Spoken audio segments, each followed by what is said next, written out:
Let's proceed. Contestant number 2.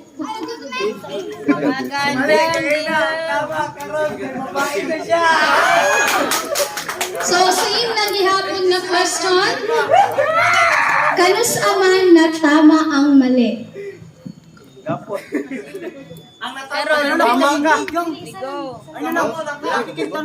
Gusto kag lay ha. Makatubag ka. Ang tama kay nabayot na ko. Wala na, na-impromptu na ang MCO. Sige. Impromptu. Sa isa ka load nga rice, sa isa ka sa 7 kilo nga rice, pila man ang tubig dapat ibutang? 7 liters. Sige, ano sa alam ba? Ano ba?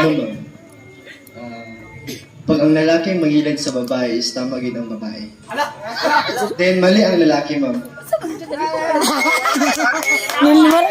Nakapag-una-una lagi ko. Lalaki today ka. Wala tayong answer? Sige, muna to yan.